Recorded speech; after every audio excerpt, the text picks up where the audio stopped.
Europa im Lockdown. Ist das Coronavirus weiterhin eine Gefahr für die Gesundheitssysteme der verschiedenen Nationen? Oder sind es erst die Maßnahmen, die den Menschen die Luft zum Leben abschnüren? Wie ist die Stimmungslage bei unseren Nachbarn? Es ist Januar 2021 und jetzt machen wir uns auf den Weg quer durch Europa. Wir wollen aus mindestens 10 europäischen Ländern berichten und wir wollen die Menschen über ihre Meinungen, über ihre Ängste und über ihre Sorgen fragen. Mein Name ist Junker Janel, Ihr etwas schräger Reporter, und ich nehme Sie mit im Auftrag von Eingeschenkt TV zu dieser Reise quer über unseren Kontinent.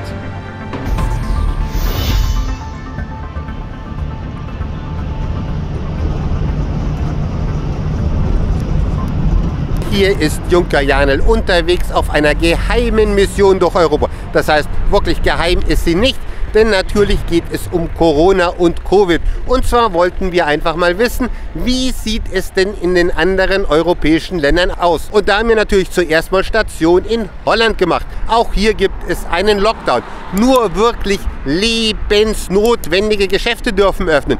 Dazu zählen Lebensmittel. Und zu Lebensmitteln zählt natürlich in Holland auch das gute Kanja, das Haschisch, und darum dürfen auch die Haschischläden hier geöffnet haben. Hier hinter uns ist einer und zudem schauen wir dann auch rein. Sind weniger Deutsche da als früher? Ziemlich viel weniger, ja. Aber vor dem Weihnachten war das noch mehr, aber seitdem ist das viel weniger. Und die einheimischen Konsumenten, kommen da genauso viele wie während des Lockdowns, oder geht langsam auch das Geld aus oder so? Ja, das denke ich auch, ja, aber ein bisschen weniger wohl. Das hat auch mit das Geld zu tun, denke ich jetzt auch, ja. Okay. Machen die Deutschen so im normalen Jahr viel aus von den Kunden, oder sind es von Haus aus eher die Holländer, die hierher kommen? Auch für die Deutschen, Holländer, Belgier. Eigentlich alles Spanier. Man darf in den Laden rein, allerdings es gilt halt eben auch hier die Maskenpflicht. Und natürlich gab es hier also große Umsatzeinbußen. Es ist also traditionell so, dass die Deutschen hier, gerade eben in der Grenznähe, natürlich einen großen Anteil haben, aber auch Belgier, Franzosen, ja, manchmal schaut hier auch ein Spanier vorbei. Das heißt, das war so, bevor es hier wirklich losgegangen ist mit Corona. Und so ist dem guten Shop schon viel an Kundschaft weggebrochen und auch den Holländern geht mittlerweile das Geld schon aus. Ja, und es gibt noch eine Einschränkung, und zwar um 20 Uhr, auch bei Drogen, muss hier leider Gottes auch in diesem Falle Schluss sein.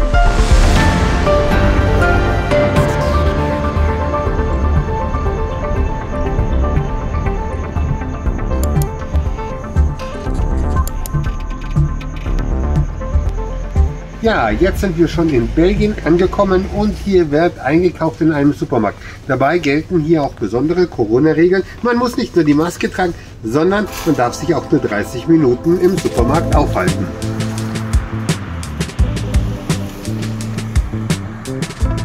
Wenn man natürlich in Belgien ist, auf eines darf man gar nicht verzichten, auf die Fritten. Die muss man hier einfach probiert haben, auch zu Corona-Zeiten.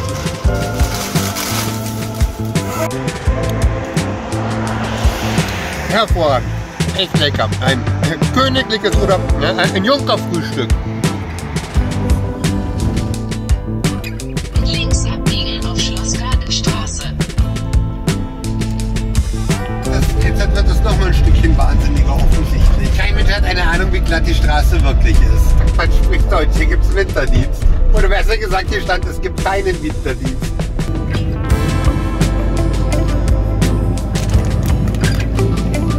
Jetzt sind wir endlich in Luxemburg. Okay. Ab hier wird im Übrigen nicht Deutsch, sondern Luxemburgisch gesprochen. Dem Straßenverlauf von N7 einen Kilometer folgen.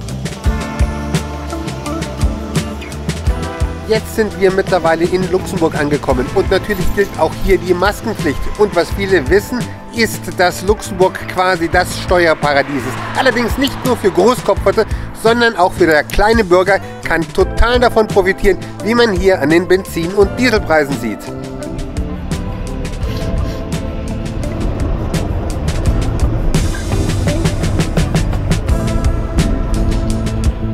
Warum fährst du so Vollgas. Bei Vorwerk, schwaches Auto, untermotorisiert. Aha, 60 km/h auf der Autobahn. Ja, schön, dass kein LKW hinter uns mit Lichthupe ist. Dritter Gang, ja? Dritter Gang. Okay, gleich haben wir die Kuppe, Wir können schalten, wir können schalten. Okay, jawohl. Also ist das Auto zu voll beladen? Weiß ich nicht. Nee, es ist genau an der Grenze. Wir machen hier doch keine schwierigen Sachen, oder? Wir stürmen Wohnwiel.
Ja, hier ist Junker Janel und ich habe gerade eben wieder eine Grenze überquert. Und zwar die Grenze zwischen Deutschland und der Schweiz, also zwischen der Schweiz und Deutschland, genauer die Grenze nach Konstanz. Ja, und wie ihr seht, hier ist im Moment sehr, sehr wenig los. Früher war es ein bisschen anders, da war hier der rege kleine Grenzverkehr. Hin und wieder sieht man auch mal jemanden hier durchgehen. Vor allen Dingen witzig ist, dass es hier auch eine Schule auf der Schweizer Seite gibt und dass hier ja auch viele Kinder aus Deutschland hier zur Schule gehen, ist auch mittlerweile wieder möglich. Eine gewisse Zeit lang war es so, dass also auch bei den Kindern immer die Pässe kontrolliert worden sind, aber mittlerweile hat man sich auch, ich sag jetzt mal, im Lockdown etwas eingerichtet. Sie kommen gerade eben von der Schweiz nach Deutschland, kleiner Grenzübergang. Was führt Sie hierher? Wir wohnen jetzt in Konstanz. Sie wohnen in Konstanz und fahren jetzt auch in Corona-Zeiten ab und zu rüber in die Schweiz? Schwierige Situation, sehr schlecht. Sehr, sehr schlecht. Waren Sie früher öfters drüben? Oder ja, sehr oft. Ich war schon 2-3 Mal hier, die ganze Gegend hier. Ja. Also die Situation in diesem Moment ist sehr schlecht. Immer zu Hause bleiben oder die ganzen Geschäfte, die meisten alles zu sind, das ist nicht so schön. Also das ist nicht so Besonderes. Aber ja, was sollen wir machen? Ja, in Zukunft vielleicht schauen wir mal, was kommt.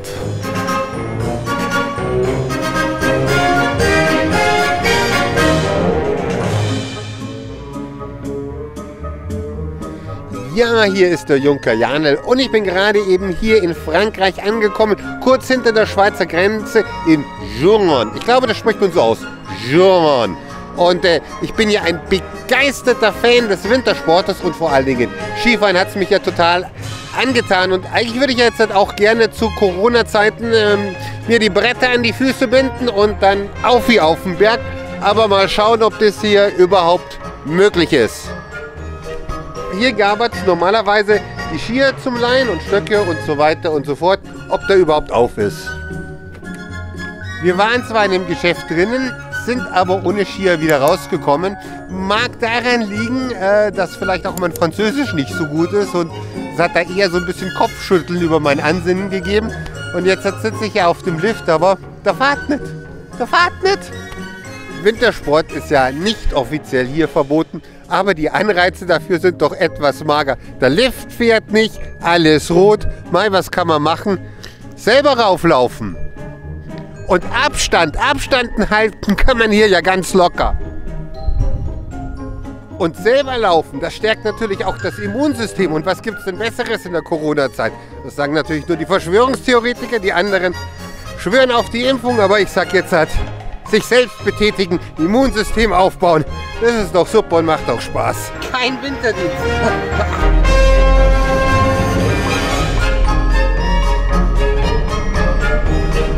Links abbiegen auf Route de la Poste D9. Und jetzt sind wir in Meterbiev, unweit der letzten Station, wo wir waren. Und man sieht, hier ist ein bisschen was los. Die kleinen Kinder, der große Nachwuchs. Eifrig klettert er empor, kräfteraubend wird der schwere Hang in Angriff genommen und dann in Schussfahrt oder mit ein paar Schwüngen hinabzugleiten in das Tal. Auch wenn der französische Staat hier alle Lifte geschlossen hat, es wird kräftig gewerkelt und alles instand gehalten bis zum Tag X, wenn Corona endgültig besiegt vorbei ist und alle durchgeimpft wurden. Der französische Staat ist ja von Anfang an hart mit den Maßnahmen gegen seine eigene Bevölkerung vorgegangen. Aber zumindest ein bisschen körperliche Ertüchtigung ist immer noch erlaubt. Vorausgesetzt, man schafft selbst den Höhenunterschied zwischen Tal und Berg. Yes, we are close. We are waiting for the opening day. We are waiting for the government to take a decision. And right now we are preparing the season. We check if everything is okay on the ski lift. We lost a lot of money for sure. It's an uncomfortable situation for us. In January we often have some good weekend. So it's a big lose. The government should give us some money, probably the half of the receipt we should do in normally. Die Restaurants sind natürlich auch vom Lockdown betroffen, aber zumindest ein bisschen Essen darf man sich hier mitnehmen. Ein richtiger Ersatz ist das natürlich nicht. Und normalerweise würde ja hier die Après-Ski-Party stattfinden, aber jetzt ist es Junker Janel, der alleine tanzt. Ja, und noch etwas. Amazon ist ja ein Krisengewinner, auch hier im Hochgebirge. Amazon liefert sogar auf Snowbobs bis auf den letzten Höhenmeter. We've been to the top by walk. Yeah. So it was a bit difficult. We hope to open soon, but difficult. It's a shame because there is a lot of snow this winter and no, it doesn't work. So we will see maybe in 2 months. Yeah, it's boring. Ja. Mal ein paar Schneekörbe werfen, solange es der Klimawandel noch zulässt. Und schauen, ob ich den Kameramann treffe.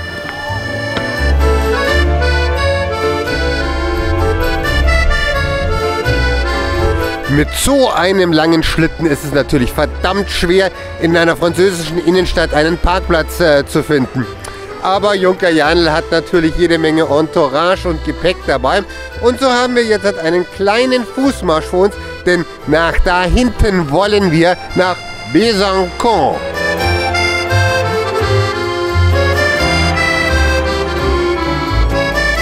Hier werden die Abstände eher nicht eingehalten. Aber es droht ja auch maximal da die Vogelgrippe. Joggen kann man ja wenigstens. Abstände sind genug da. Man muss nur noch genügend Luft haben. Also weiter. Immer Schritt halten. Vorwärts. In Frankreich wird beim Lockdown total hart durchgegriffen. Mittlerweile in den meisten Städten besteht Maskenpflicht und zwar auch außerhalb und die Leute tragen sie auch alle auf der Nase. Ja, selbst Junker Janel, wenn er mal nicht dem Kameramann zugewandt ist, muss eine Maske tragen.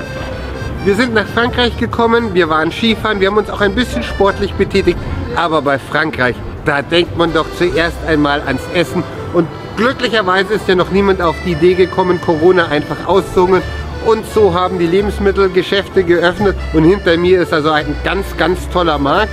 Die Franzosen laufen da rein und es gibt eine gigantische Auswahl dort. Austern, bestes Obst, bestes Gemüse, Meeresfrüchte, also was der Herz und der Magen begehrt. Normalerweise in diesen Markthallen, normalerweise gibt es da auch immer ein Restaurant und die frischen Sachen auch noch sofort zubereitet. Also besser geht's nicht, aber jetzt zu Corona-Zeiten natürlich leider geschlossen.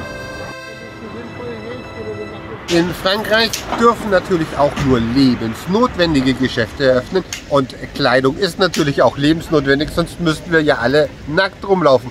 Und Kleider dürfen dann natürlich auch auf dem Markt verkauft werden. Von den Farben her würde das natürlich perfekt zu Junkerjane passen, ist aber wohl eher was für Frauen. Na, vielleicht bringe ich es meiner Tochter mit. In Deutschland hat man ja schon ein bisschen dazugelernt. Im zweiten Lockdown sind ja mittlerweile die Kinderspielplätze geöffnet geblieben, damit die Kleinen wenigstens ein bisschen Freude haben. In Frankreich ist man sogar einen Schritt weiter. Hinter mir ist ein Kinderkarussell. Leider der Publikumsandrang bleibt aus, nur hin und wieder verirrt sich ein Kind hier in diese ja schon ein bisschen trostlose Umgebung und hat zumindest ein bisschen Spaß auf dem Karussell, wenn es sich denn mal dreht. Aber die Welt dreht sich weiter. We are working at home with the screen and only screen, and we work, eating, working and sleeping and not seeing friends, not having good time, and it's not easy. We can see friends at home. We can see some friends in the street because it's illegal. But we do some little party with friends at home. It's safe. Is it better when the government gives you more freedom? Ich weiß nicht, ob es ist besser mit der Covid, aber für die Psychologie, with the mental situation of the students, it can be better, yes. 6 p.m. 6 p.m. We must be at home, so we don't need no authorization to go out. Yeah. But when we are in quarantine, we must have an authorization. A little bit more freedom, but it's different because we must work and when we finish the work we must stay at home, so it's difficult. So with a long time, I think quarantine is not good for health people and for mind. We don't have many liberties and freedom, and it's in the mind.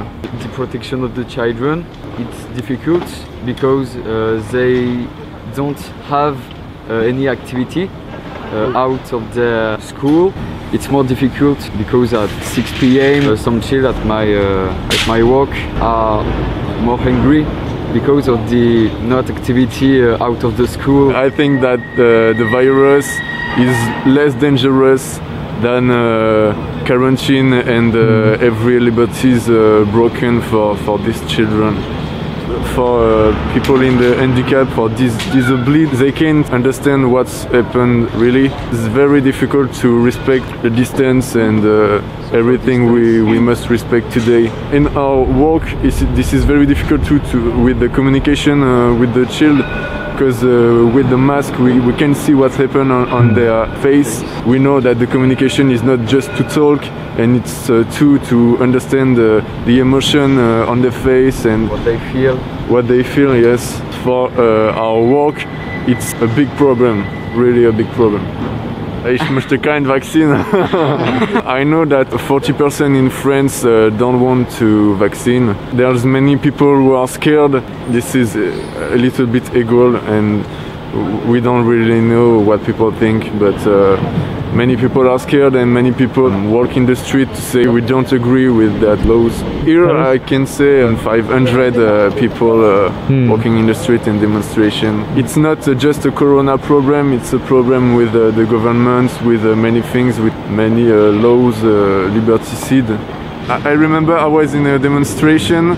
We were scared a little bit about the police, because there are many problems in France too with the police and violence about the police. I remember I didn't wear my mask, and the police auto say at the phone, you must wear your mask in the town. So I wear my mask, and I saw that the 2 police cops didn't wear mask in the auto. I want to go and say, why don't you wear your mask? And you say that people must wear your mask, but I didn't do that because I'm scared about what they can do on me. When I saw many videos of French police cops fighting on people, on women, this is a problem too with the coronavirus, and there is many videos and many people talking about that. The yellow jacket. Many people say that that was people from popular class. With the time, we can see that in the demonstration there are many people now, like teacher, like medicine, and we can see more diversity in the people in the demonstration today, because when we are fighting, when we are demonstrating, it's not just about corona, it's about everything in France: police cops, violence from police cops, government, laws, vaccine, everything come around. I think it's a big movement, it's growing in France. Personally, I think the lockdown for the virus is pretty good, but yes, for our job it's more difficult too. What I think about the restaurant, it's bad for them because they can't leave. It's very sad. It's very sad. Für die Deutschen, ich hoffe, dass ich kann in Deutschland kommen, zu meinem Austauschpartner sehen. Ich glaube, ich lebe Deutschland. Everything about the culture is dead, so we don't know where we are going, and I'm a musician, he's a musician, we are musician, and we don't know what we can do. We are just making music at home, and we don't see any future for that, and we just hope it's going to be better one day. So we are here in my studio, and this is where I work every day, because we can't work outside with making music, because we can't do any concert, we can't go in theater. This is difficult too for us, because we are just at home and alone, and it's difficult to share with people, to talk about our music and to show what we do. I did have some project with friends, but I can't work with them because we must show us in the studio in the town, in Besançon, but it's not allowed, and after 6 p.m. We can't go out, so when we work we go to home, and there's no meeting with friends, no music with friends, just music alone. Maybe we can send us some part of music with computers, but it's not the same thing, it's not the same feeling with music. People tell me I miss my girl, but I think it's not yet. I'm lost between Jack and Mary. Deliver all my love, a part of me. Walk down the street and see Raven. Catatonic, I'm going the even. What do you feel? I don't know where I go. Cause you are not with me. I'm just alone. When you don't know, what do you feel? I don't know where I go. I don't know where I go. I don't know where I go. I don't know where I go.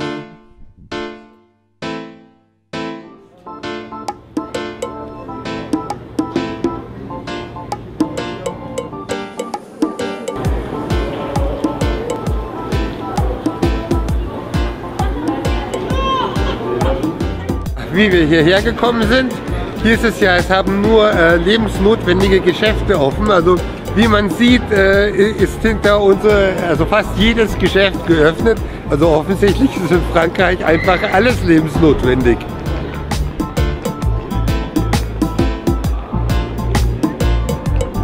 In Deutschland haben die Friseure ja noch geschlossen, aber hier haben sie offen.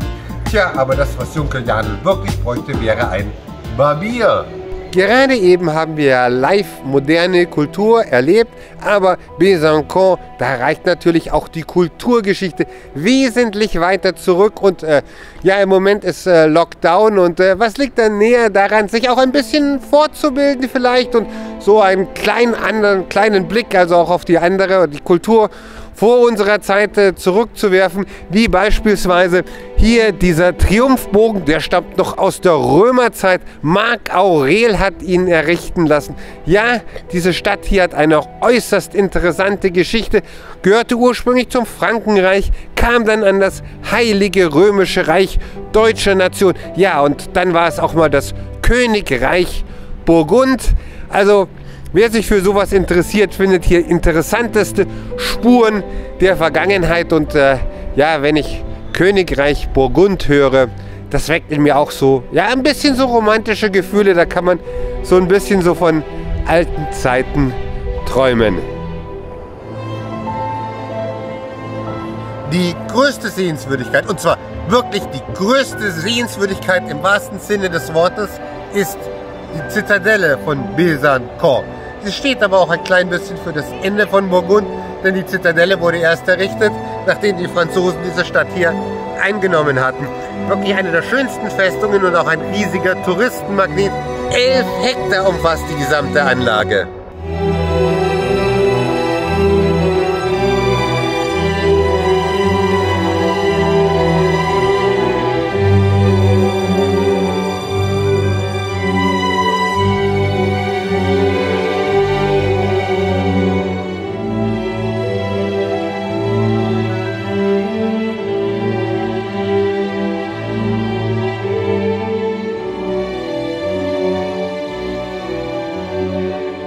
Jetzt wird es aber mit Corona wirklich hart.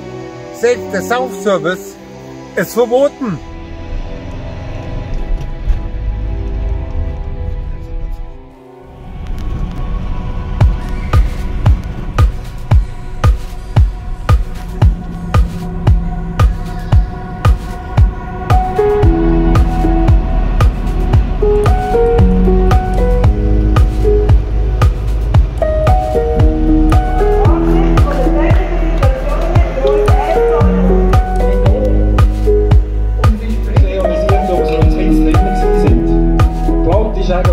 Wir berichten aus der Schwyz. Das ist einer der Schweizer Urkantone mit einem wirklich wunderschönen Panorama. Ja, und hier haben sich einst die Eidgenossen getroffen, um den sogenannten Rütli-Schwur abzulegen, um gegen die Obrigkeit zu Felde zu ziehen. Ja, und heute geht es auch vielleicht ein klein wenig gegen die Obrigkeit. Hier trifft sich eine Demo gegen die Corona-Maßnahmen und da wollen wir doch mal schauen, ob die Schweizer noch genauso rebellisch sind wie damals.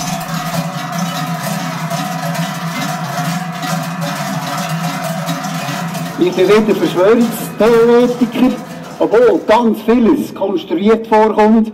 Ich bin kein Corona-Lügner, obwohl alle Grundlagen fehlen zu diesen Corona-Maßnahmen. Und ich bin weder schwarz noch weiss Maler, weil das Leben ist bunt.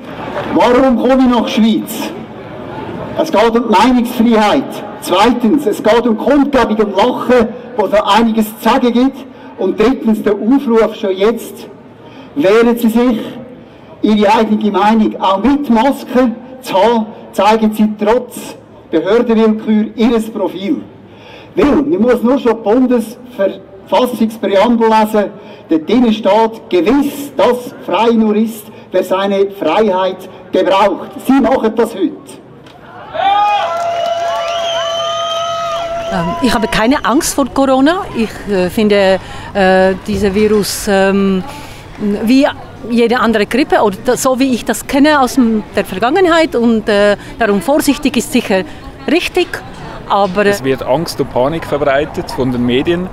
Die Regierungen haben da voll mitgemacht und ich würde sagen, ohne wissenschaftliche Grundlagen einfach politisch entschieden, was da zu machen sei. Ganz einfach, zum Beispiel in der Schweiz hat das Bundesamt für Gesundheit letztes Jahr gesagt, Masken tragen in der breiten Bevölkerung macht keinen Sinn, ist sinnlos. Und ein paar Monate später wird Maskenpflicht entschieden. Hätten Sie dann überhaupt keine Maßnahmen ergriffen oder was hätten Sie für Maßnahmen ergriffen? Sinnvolle. Also man muss das immer im Vergleich sehen. Da haben wir in der Vergangenheit auch nichts weiter gemacht. Ganz normalen Hygienemaßnahmen, was man halt eigentlich immer macht. sei anscheinend sehr wirkungsvoll. Also in der Schweiz war ja der sogenannte R-Wert 3 Tage vor dem Lockdown unter 1 gesunken, durch die ganz normalen Hygienemaßnahmen, die man halt so macht und etwas Abstand halten. Das hätte gereicht. Aus allen Himmelsrichtungen sind die Schweizer hierher geströmt. Aber nur 400 Menschen dürfen laut der Polizei auf diesen Platz. Hinter mir stehen noch Millionen. Naja, nicht wirklich Millionen, aber Hunderte, ja vielleicht sogar 1000, die hier noch auf diesen Platz wollen. Welche Grundrechte fühlen Sie sich denn eingeschränkt? Ja, bei allem. Bei meinen Sportaktivitäten, bei Restaurantbesuchen. Ich bin aus dem Kanton Aargau. Kanton Aargau hat Lockdown bereits wieder. Die Wirtschaft, die zugrunde geht. Es gibt so viele Gründe, um auf die Straße zu gehen.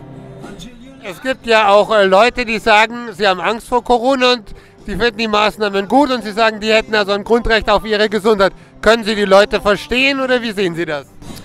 Ja, ich kann es verstehen, dass sie ein bisschen manipuliert sind durch die Presse, durch die Medien. Ich selbst habe keine Angst vor Corona.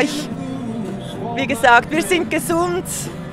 Unser Umfeld ist gesund. Ich arbeite mit Risikopatienten, denen geht es auch allen gut.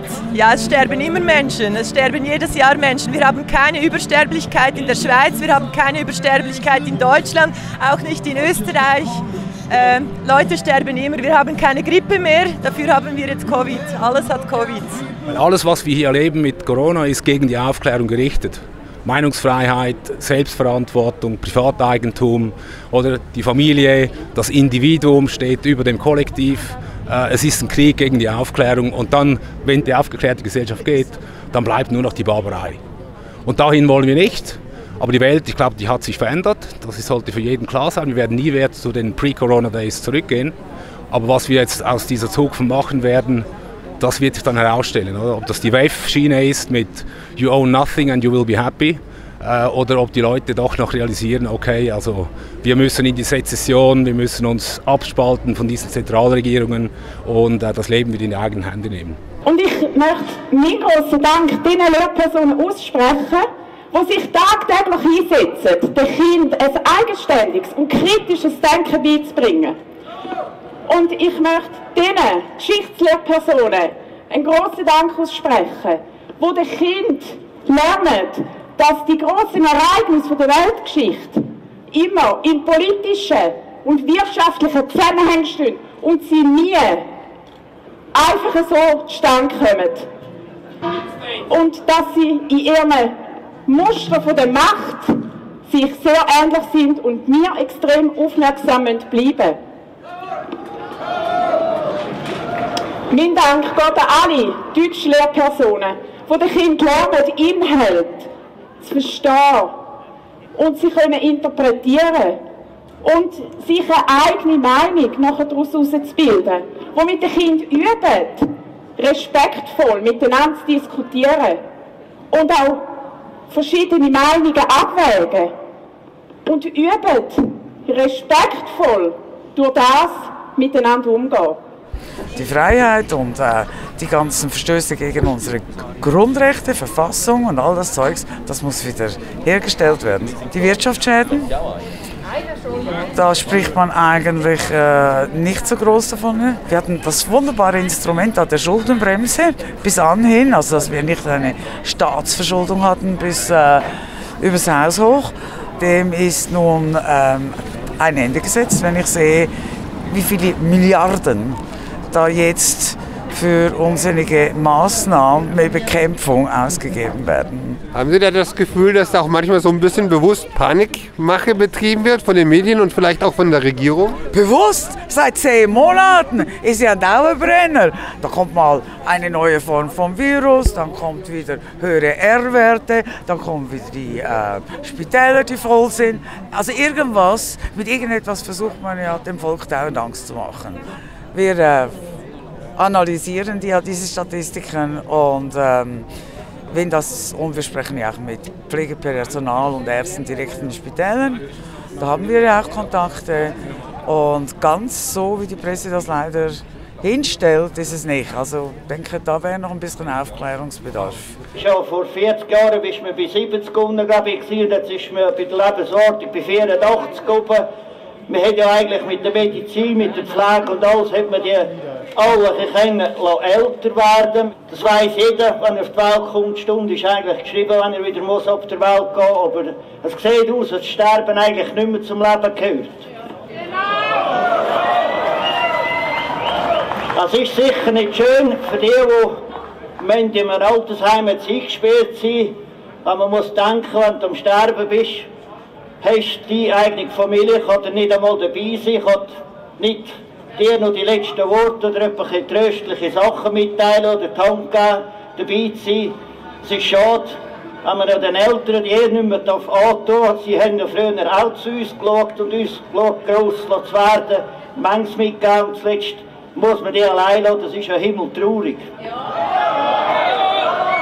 Hier ist es ja auch einmal, dass sämtliche Krankenhäuser hier bis auf den letzten Platz belegt sein. Nicht, stimmt nicht. Ich kenne ganz viele Leute aus der Pflege, die Spitäler sind nicht überfüllt. Und dort, wo sie überfüllt sind, das haben sie jedes Jahr.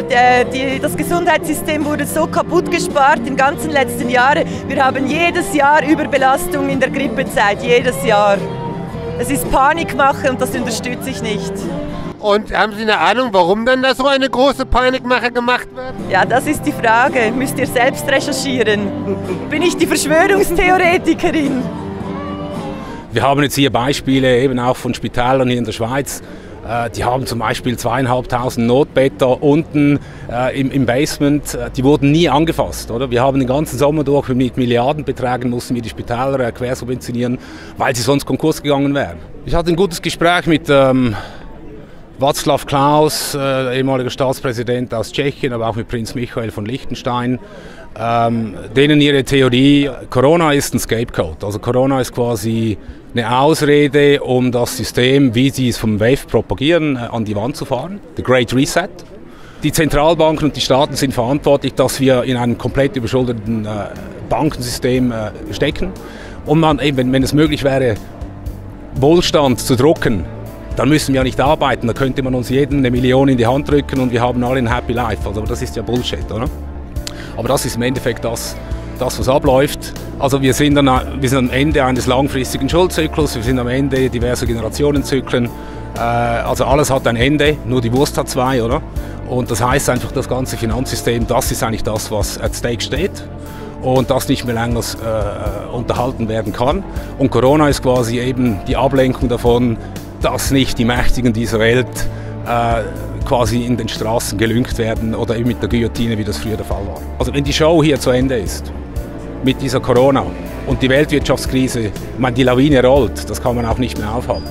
Aber wenn das natürlich zu Ende ist, dann versuchen sie wahrscheinlich einfach, wenn die Leute nichts mehr haben, dass man ihnen halt mit diesem Sklavenlohn, was das bedingungslose Grundeinkommen an sich reflektiert, in Verbindung mit Trace and Tracking und dann halt die Impfung und das ganze Zeug, die Freedom of Movement, oder?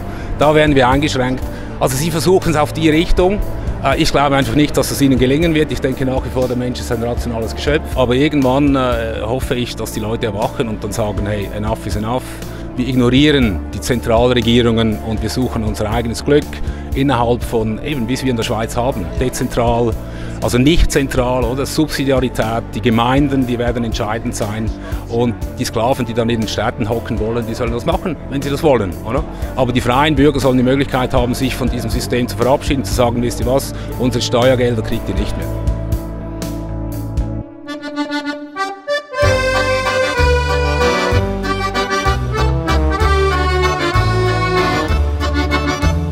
Wir hatten ja jetzt ein ganz nettes Gespräch mit unserem Vermieter und er hat uns natürlich einige Tipps gegeben.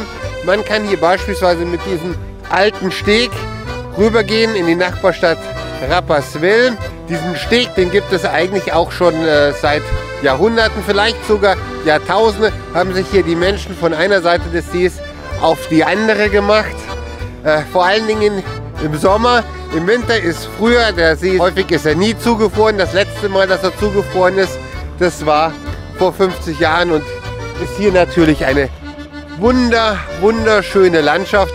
Und egal, was für Meinung man hat, wie gefährlich denn Corona ist, was man machen muss und was nicht, rausgehen an die frische Luft, bei so schönem Wetter ein bisschen Vitamin D tanken, das ist auf jeden Fall einmal das Richtige.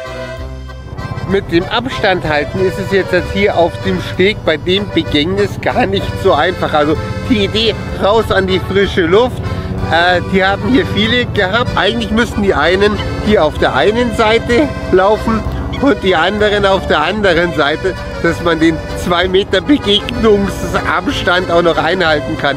Aber man will ja hier am besten mit seiner Liebsten eng umschlungen, ohne Abstand entlang schlendern. Wir haben auch nicht angenommen, dass jetzt so viele Leute da sind. Und man kann hier die Maßnahmen, die Vorgaben des Bundesamtes nicht unbedingt einhalten, strikte. Man kann trotzdem etwas aufpassen. Ja, wenn es weniger Leute hätte, wäre es ein Wöhler. Aber es ist draußen, von dem her ist es für uns nicht so ein großes Thema. Es hat jetzt sicher mehr Leute, weil auch alle hier bleiben müssen und alle genießen das Wetter. Aber diese Brücke ist auch ohne Corona sehr begehrt. Wir gehen mehr in die Berge, sonst geht man halt mal ins Ausland. Jetzt macht man hier ein paar schöne Tage und ja, außer nach draußen gehen kann man ja nicht viel machen, von dem her sind wir schon mehr hier. Ja, ich denke schon, dass frische Luft abseits der Bevölkerung tut sicher gut für die Psyche, für alles, für die Zufriedenheit, für die Lebensqualität. Für uns ist es ohne Maske mehr Lebensqualität. Mit Maske ist man immer mit dem Corona, im Gedanken von Corona, auch wenn man die Leute sieht. Von dem her draußen ziehen wir sie nicht an, wenn wir nicht müssen. Mit dem Tragen von Masken ist es hier auch nicht so, aber man möchte ja diese frische Luft einfach auch ungefiltert einsaugen.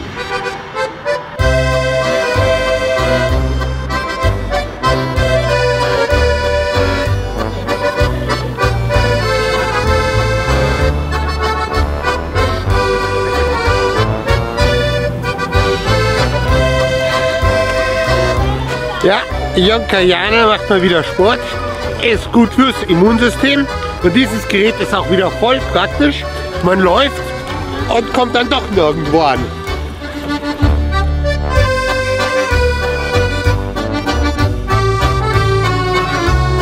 Parkplatzsuche ist in den Innenstädten, besonders in der Schweiz, von Haus aus problematisch. Und wenn man dann noch so ein dickes Schlachtschiff hat, dann ist es erst recht schwer. Ja, gestern 1 Stunde lang Parkplatz suchen. Herr Kameramann, müssen Sie so viel Stuff dabei haben? Also das nächste Mal möchte ich so für mich so ein kleines Cabrio. Die Visagistin kann natürlich bei mir mitfahren. Manchmal hat man aber auch geradezu unverschämtes Glück.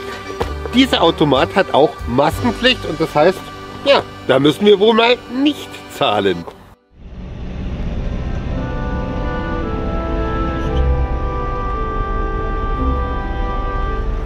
Wir wollen sein, ein einig Volk von Brüdern, in keiner Not uns trennen und Gefahr. Wir wollen frei sein, wie die Väter waren, eher der Tod, als in der Knechtschaft leben. Wir wollen trauen auf den höchsten Gott und nicht fürchten vor der Macht der Menschen. Ja, das ist der bekannte Rütli-Schwur, den Wilhelm Tell und einige andere hier auf einen dieser Wiesen wohl getätigt haben und dann gegen die Habsburger Vögte zu Felde gezogen sind. Ja, manche, wir haben es ja gehört, vergleichen die Situation heute mit der Situation von damals. Man sieht teilweise in den Masken einen Gesslerhut. Andere Schweizer sehen diese ganzen Maßnahmen durchaus auch positiv. Wir haben viele Hintergrundgespräche geführt. Naja, wie das so ist, nicht jeder möchte sein Gesicht der Kamera präsentieren. Aber wir haben auf eine Sache also wirklich festgestellt, es gibt, wie in Deutschland auch, es gibt viele Meinungen. Allerdings, was wirklich schön ist, ich habe so dieses Gefühl, hier in der Schweiz ist man noch ein Stückchen eher bereit, miteinander zu reden. Da geht der Spalt in der Gesellschaft nicht zu tief. Und ich denke, das hängt auch mit dieser Rütli-Sache zusammen. Wir wollen sein ein einig Volk von Brüdern.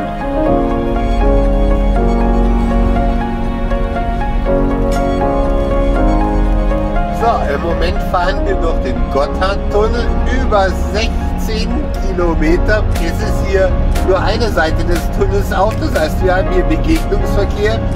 Nur einen Streifen offen sozusagen. Also wenn jetzt hier ein Auto liegen bleibt, dann müssen wir hier wahrscheinlich übernachten. Aber zumindest regnet es dann nicht rein. Ne?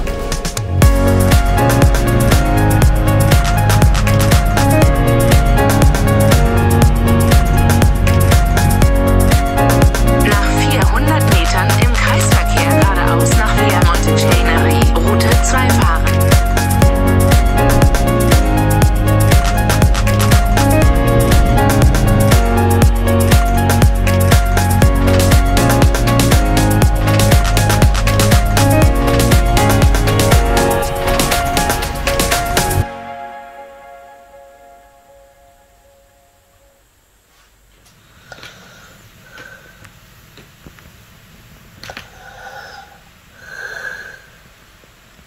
Il mio lavoro con il coronavirus va male, il settore del turismo è stato molto colpito e abbiamo avuto una diminuzione del 70% del turismo quest'anno. I pericoli peggiori di questo virus sono ammalarsi ed essere contagiati. Il governo non aiuta le persone, anzi le spaventa isolandole nelle case. Molte persone vogliono tornare a essere libere e anch'io penso che torneremo in libertà quando tutto questo sarà finito. Il futuro spero che sia meraviglioso e torneremo tutti ad essere felici come prima.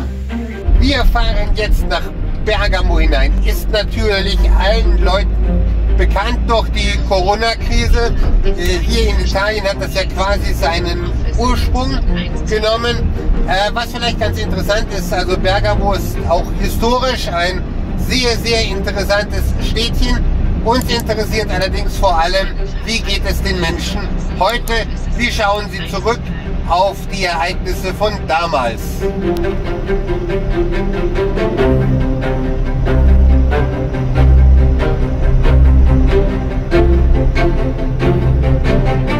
Gerade sind viele Leute auf der Straße, sie haben aber alle Maske.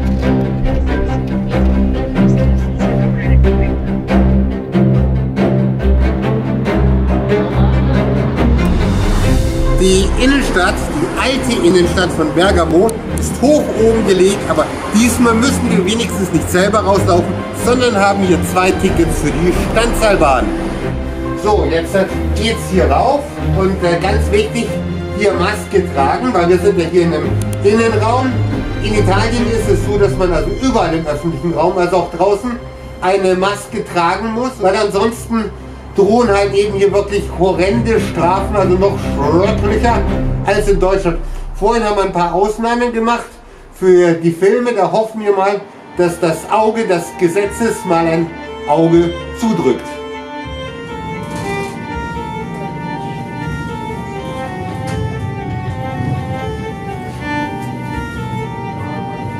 Ja, jetzt sind wir oben angekommen und im Gegensatz zur unteren Stadt ist hier oben wirklich fast gar nichts los.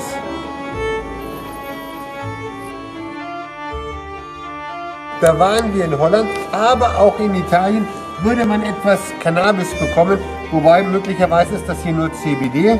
Der Markt liberalisiert sich.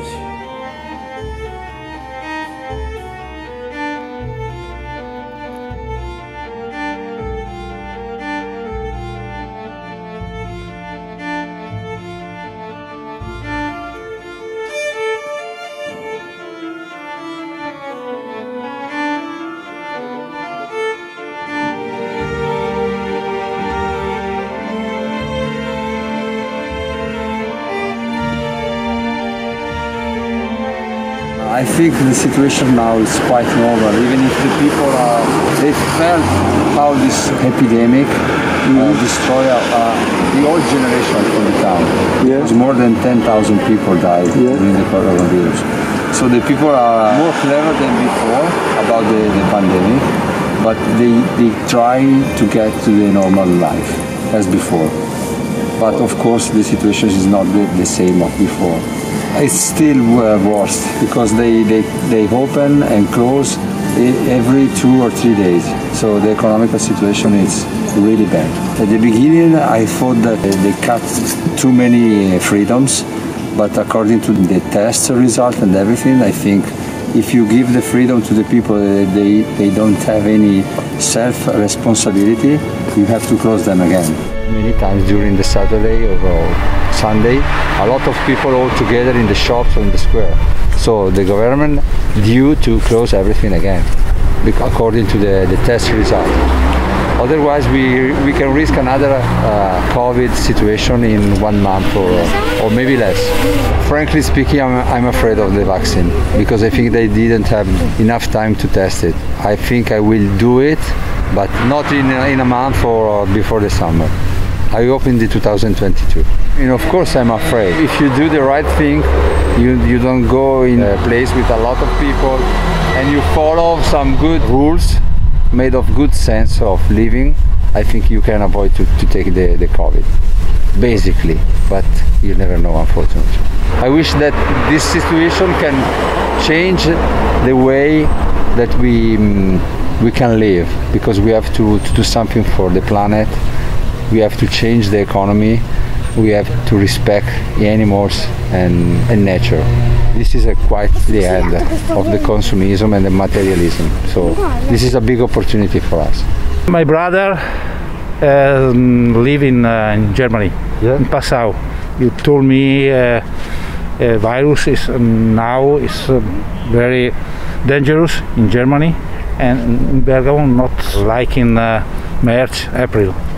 Cosa penso di visitare? Sì, è molto bella la città, non ci sono pericoli. Purtroppo it's closed all bar, restaurant, but it's very beautiful now and not dangerous. Do you agree with lockdown? Yes, necessary. I believe in 2-3 months is vaccino è migliore, situation is better. The situation is not that bad right now, but it's very upsetting that people start to not wear the masks and everything. But more or less everything is open and you can actually start to live regularly, but I don't know whether it's good or not. When people in Europe hear about Bergamo, they always think about the virus. You think this is fair? Probably no, because people start to look at it in a completely different perspective rather than for the health issue. So as you can see, there are a lot of people who are still running and do the sport outside, so it's actually fine. But with the job, being a student with a degree, it's kind of hard to find it now. So there are some problems, with that. But at the same time, now it's good because it's less tourism right now, so you can develop much more for yourself. You have much more opportunities, I guess, because there are not a lot of foreigners right now. Being a foreigner right now. A lot of people now are like, okay, they were in depression more or less because it was unexpectedly wide for people, and now I believe we're like more in rejection, acceptance, because we understood that we can no more control it, so something that is out of our power, that is out of our influence, and that's why I believe people now start to be more grateful for what they have, and they understand that we cannot take everything for granted. Definitely, people want more freedom, especially now we can see that they start to put their masks down because they think, oh, I didn't get it, or someone get it like far away from me, whether it is really near us. But they really require more freedom, as we can see that they start to move even like in different zones. Doesn't matter if we have restrictions or no. So if you want the freedom, you get the freedom. Doesn't depend on the limits that the government states. Now they have more opportunity to go out, and they are not that restricted on their actions and on their moves within the comuna, and they can go out much more. I believe they are not that shocked right now as they were, because now I believe the epicenter is in Milan rather than in Bergamo. It's much less now in comparison to what was last year. Just because the government controlled it at the first place very harshly, and people were at the first time very scared of it, so they decided, okay, we are not going to act much more and to act anyway. And that's why I believe at the first wave they stopped it pretty strictly, and that's why now, because they used to be in this situation, now they don't want to repeat it anymore. They're not doing it anymore, and they are more precautious about that. So now the center is actually in Milan rather than here. Depends, I believe, from where this vaccine is coming from, because also in Russia they have it, and everybody is working on it. The only fear that can be is that this vaccine was created pretty fast, and we don't know the consequences of its use. If someone is afraid of it, he's not going to receive it very soon, for sure. I wish that people would be more respectful for each other, and that they would be back to the regular life and be more happy, and think that not everything is granted in this life. Yeah. You know, everybody has his own opinion, but we are not the judges to say that your opinion is wrong, for example. Ein klein wenig hatte Junker Janel ja auch tatsächlich Angst, dass er hier vielleicht sogar mit Mistgabeln davon gejagt wird. Man hätte es ja den Bewohnern hier nicht wirklich verdenken können, nachdem der Name ihrer Stadt ja so häufig negativ in der Presse gestanden hat. Ja, tatsächlich war es auch so, dass die Straßen gerade eben hier oben eher leer waren und die Leute ein bisschen auf Abstand gegangen sind. Unten hat es dann wiederum richtige Treffpunkte von Jugendlichen gegeben, und wir haben ja auch ein paar Italiener getroffen, die uns ja nicht herzlich umarmt haben, aber die doch sehr, sehr freundlich und offen mit uns gesprochen haben. Es ist hier wirklich eine sehr, sehr schöne Stadt, wie ja eigentlich alle die Städte in der Lombardei ja wunderschön sind. Und man da ja durchaus, ich hoffe ja, dass das Virus bald sein Ende findet, da einen schönen Urlaub verbringen kann.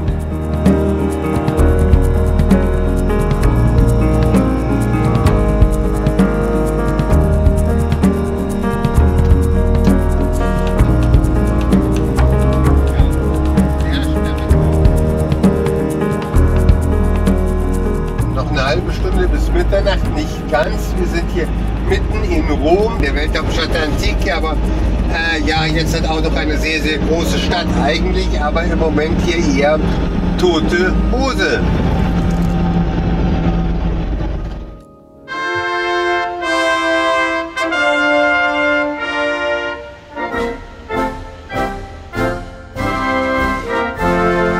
Wir sind jetzt im kleinsten Land der Welt angekommen, im Vatikan. Klein, was sowohl die Fläche anbelangt, als auch die Einwohner.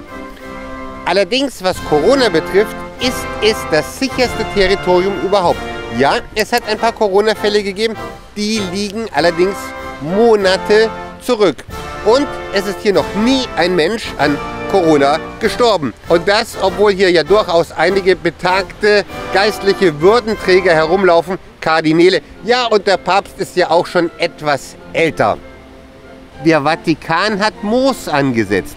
Naja, genauer gesagt ist das hier natürlich Gras, aber normalerweise findet man am Petersplatz kein Gras, weil ja so unglaubliche viele Menschen eigentlich jeden Tag hierher strömen, und im Normalbetrieb wächst da halt eben kein Gras mehr. Aber jetzt, durch die Corona-Zeit, ist es halt eben so, dass der Platz hier rundrum leer ist. Ja, das ist schlecht für die Museen des Vatikans, aber beispielsweise auch schlecht für Taschendiebe. Die haben es im Moment eher etwas schwer. Hier auf dem Petersplatz steht immer viel Polizei. Mit gutem Grunde, denn der Vatikan ist eigentlich der kriminellste Staat der Welt, gemessen pro Einwohner. Woher kommt das? Naja, wie bei den Taschendieben. Die sind zwar meistens keine Vatikanbürger, eigentlich fast nie, sondern Ausländer. Darum ist auch hier die Ausländerkriminalität am höchsten. Und es gibt die meisten Kriminalitätsfälle pro Einwohner.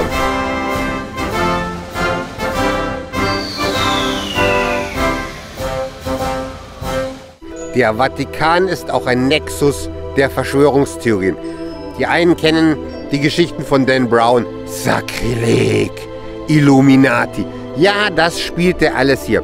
Doch nur Fiktion oder steckt da auch ein Stückchen Wahrheit dahinter? Man sieht beispielsweise hinter mir einen Obelisken. Die kommen eigentlich aus dem Ägyptischen mit ihren Göttern und Beschwörungen und Magieformeln. Wird da gerade etwas instand gesetzt? Oder baut man vielleicht einen UFO-Landeplatz hier mitten auf dem Petersdom? Wer weiß das schon genau? Auch bei Corona und speziell bei der Impfung gibt es ja so die ein oder andere Verschwörungstheorie. Und die katholische Kirche, ja, die stand nicht immer so mit der Forschung auf gutem Fuße, sondern da war man ja häufig skeptisch, bezog sich auch insbesondere auf die Gentechnik und speziell, wenn es darum ging, Stammzellen von abgetriebenen Föten zu gewinnen. Da war die Kirche ja bisher eher skeptisch ablehnend gegenüber. Aber jetzt bei der Corona-Impfung sagte der Papst, alles klar, kann man auch als guter Katholik machen. Ja, mehr noch, es ist sozusagen auch eine gute Tat, denn man schützt nicht nur sich selber, sondern auch andere. Oder bezweckt der Papst etwas völlig anderes? Wir kommen ja gerade von der Ausstellung mit den hübschen, schönen Krippen, aber eigentlich ist, wie ich schon vorher erwähnt habe, die Ausstellungen, die Museen und all das, was den Vatikan interessant macht, geschlossen. Ich wusste es schon immer. Jesus ist in Rom geboren worden und da hinten, ich glaube, da steht sogar Silvio Berlusconi. Ursprünglich war vorgesehen, dass man nur ein Zehntel der Besucher reinlässt, aber im Moment geht da einfach gar nichts. Der Vatikan müsste das nicht, er ist ja ein souveräner Staat, aber größtenteils richtet er sich doch nach den italienischen Gesetzen. Und in Rom ist beispielsweise im Moment zumindest um 20 Uhr Ausgangssperre. Darum hat man ja auch die Christmette vorverlegt. Wie gesagt, der Papst hätte sie auch später feiern dürfen. Aber was hätten dann die Römer gesagt, die dann hier spät nachts rauskommen? Was hätten sie der Polizei erklären können? Die hätten sagen können, wir kommen von einer Auslandsreise. Ich habe wohl einmal zu viel das Wort Verschwörungstheorie, Dan Brown, Illuminati erwähnt. Dann kam die Polizei und jetzt dürfen wir hier von außerhalb drehen, von Bella Italia. Denn hier ist die Grenze. Dabei sagt der Papst doch, dass er eigentlich für freie Presse ist. You think belief in God could help against the virus? I mean, I'm not an atheist, but I think that there is something up there. So yeah, maybe faith is what we need right now to believe in something more. I mean, science is obviously the most reasonable way to cure this virus. Yeah, I'm afraid, but I follow the rules. Some people don't follow the rules. This is a little bit difficult because these make people hungry and fight with each other. In this time of fear, we need to be together, to be one big family, to support each other and protect each other. If we don't follow the rules, it's all useless. You can't fight the virus without follow the rules. I mean, I miss the atmosphere, the love, the family, the chaos inside the restaurant, inside the bar, the old guy, the old people that playing cards at the table, drinking coffee, and all that stuff. As you can see, is an empty way, and it's empty. It's really sad. I used to be a cook in a school. During the first lockdown, I lost my job, and I'm babysitting right now. I am still positive, even if it's an hard time. From your side, it's very hard for the children. Only see people with masks.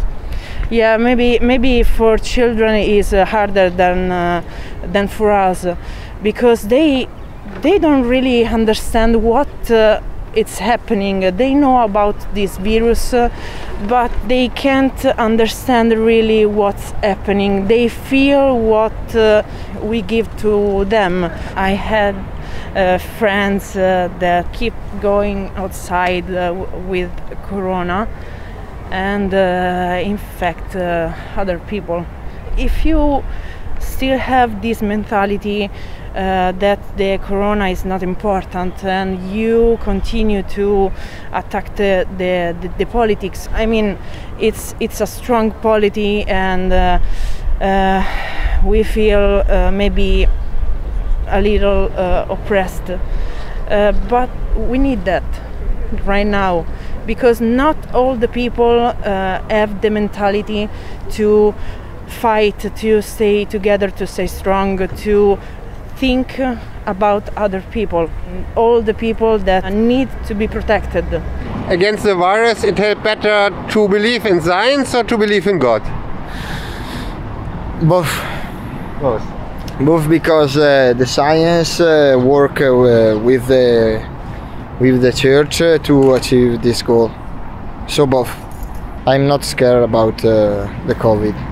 But it's a problem. For me, it's better to protect the people. But if we think that the economy will decrease, the people will die more than we save us today. We can encounter a very difficult moment after this COVID. I think that the economy deserves 15-20 years to return to normality. But now I think we can fight very well this COVID. I love parties, but in this moment it's the right decision to not don't do party, because it's a bad situation.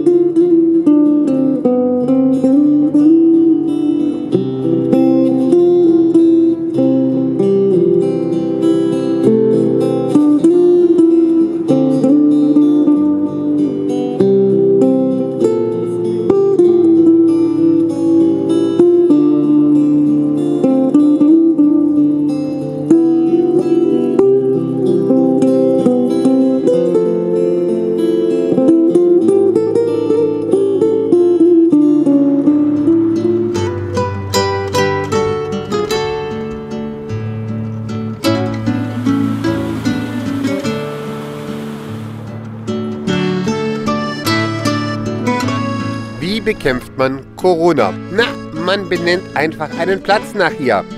Wir sind auf der Piazza Coronari. Vielleicht stammt der Name ja auch eher von dem Bier oder von der Corona an der Sonne, die uns so schön leuchtet. Jedenfalls das Leben, das Bella Vita Italiana, ist zurückgekehrt. Das Restaurant hat geöffnet. Okay, es gibt Restaurants und Cafés, da ist ein bisschen mehr Betrieb los als hier. Vielleicht liegt es ja doch ein bisschen am Namen, aber nicht, dass hier Panik ausbricht in der Via di Panico.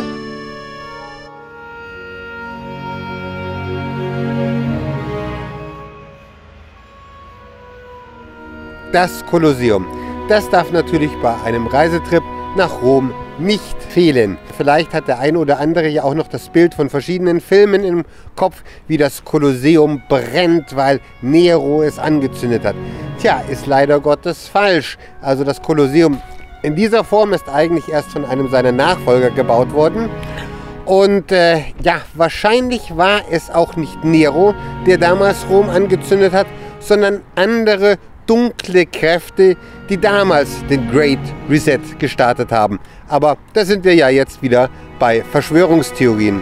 Apropos Verschwörungstheorien, überall haben wir hier Militärfahrzeuge und Polizei gesehen. Geht da was vor oder achten die einfach nur auf die Einhaltung der Corona-Maßnahmen? Keine Fake News ist, dass dort früher blutige Gladiatorenspiele stattgefunden haben. Mittlerweile ist das Kolosseum aber auch ein Mahnmal gegen die Todesstrafe. Jedes Mal, wenn ein Todesurteil aufgehoben wird oder ein Staat die Todesstrafe abschafft, dann wird das Kolosseum 48 Stunden lang in bunten Farben angestrahlt. Bleibt zu hoffen, dass man diesen Akt der Barbarei, dass man Menschen, welch barbarische Taten sie begangen haben, einfach auch barbarisch ums Leben bringt, bald der Vergangenheit angehört. Ja, jetzt sind wir im Herzen von Italien, im Herzen von Rom. Und wie man sieht, also hier ist das Leben zurückgekehrt. Man sieht es auch, die Geschäfte haben offen, die Gelateria da hinten nicht. Aber man sieht, überall sind kleine Cafés geöffnet, Restaurants, kann man essen gehen. Und die Jugend trifft sich, man steht beieinander, man redet, man verliebt sich vielleicht auch. Und hier, speziell am Trevi-Brunnen, sind sehr, sehr viele Leute zusammengekommen. Tourismus ist natürlich nach wie vor nicht wirklich erlaubt, aber wenn man einmal in Rom ist, dann muss man natürlich hierher kommen und eine Münze in diesen Brunnen werfen. Wenn man eine Münze wirft,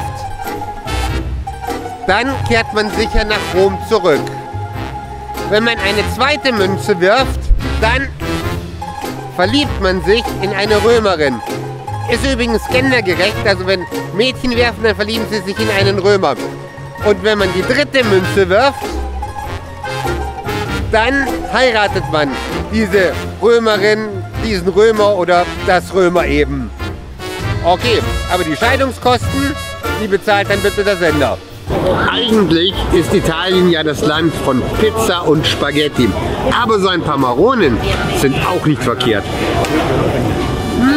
Oh, lecker. Der Preis, das war happig. 8 €, aber naja, so ist das Leben.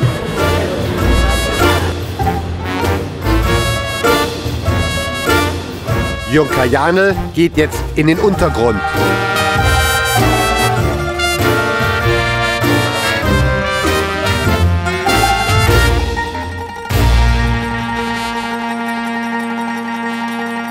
Our invoicing from 2020 to the year before 2019, we had probably a decrease of something in the order of about 80%, because 80% of our invoicing or our turnover of our business is for international clients, mainly for tourism. We've probably been the sector most impacted from COVID. The bigger hotel chains decided to close their doors from March and April, and a lot of them haven't opened. We've stayed open, but obviously at a reduced level. So we have our workers who have received what's called Cassa Integrazione. They're receiving around 40 or 50% of their wages of what they usually get. So it's the minimum amount that they probably need just to survive.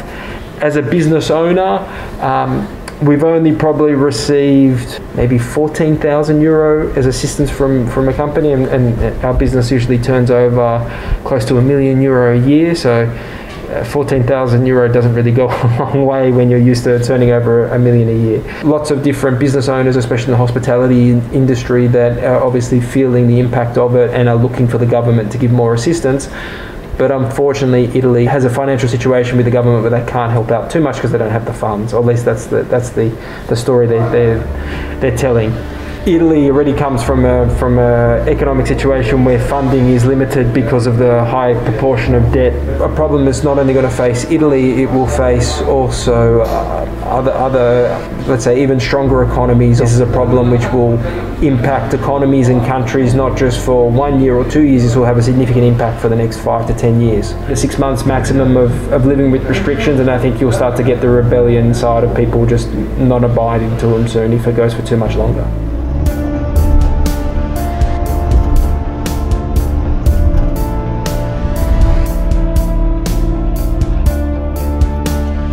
Hat der Junker Spaß? Es geht so, es geht so. Solange kein Schnee auf der Straße liegt, ist es eigentlich okay.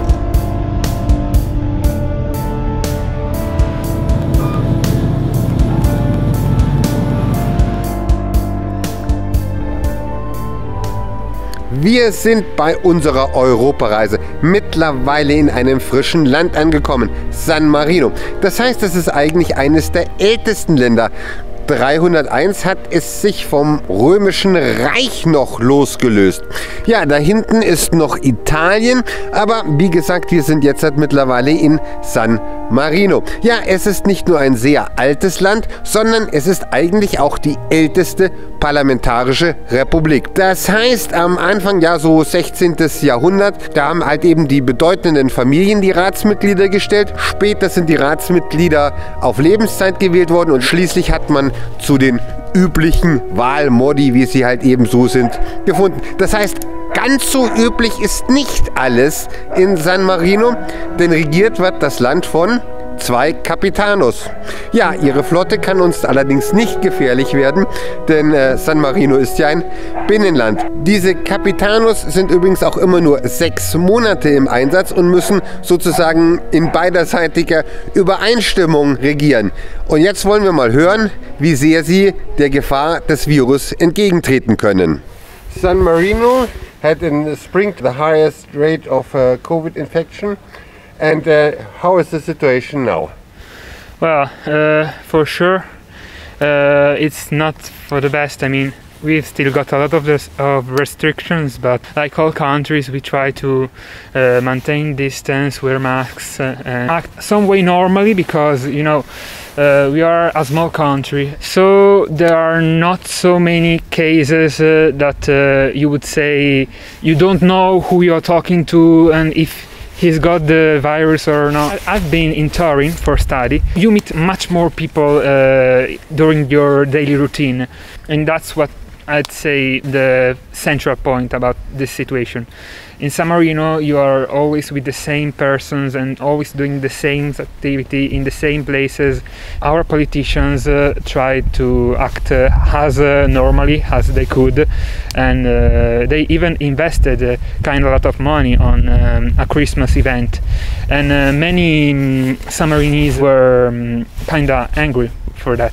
Were pretty astonished because you don't really understand why they are doing this. Actually, there were not so many visitors. They even closed these shops. These were the Christmas shops, and they were even closed for a large amount of time. You have a very special system of government with 2 capitanos. You think that help in the situation, or it's equal?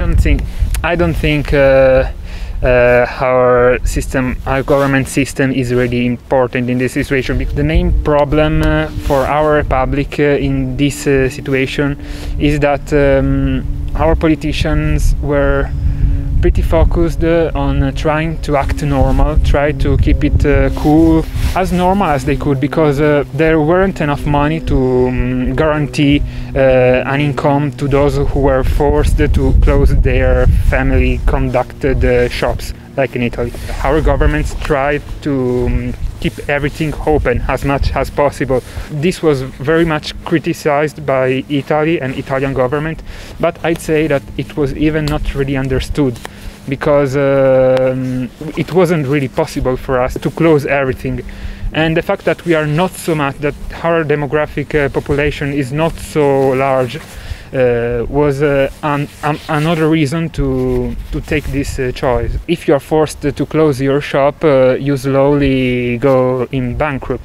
Luckily enough, I don't think many people were forced to do this in San Marino just because they tried to keep it open as much as possible. Actually, I don't know anyone who closed their shop. These policies are necessary, and they are not politicians who are telling us that coronavirus is a very important issue.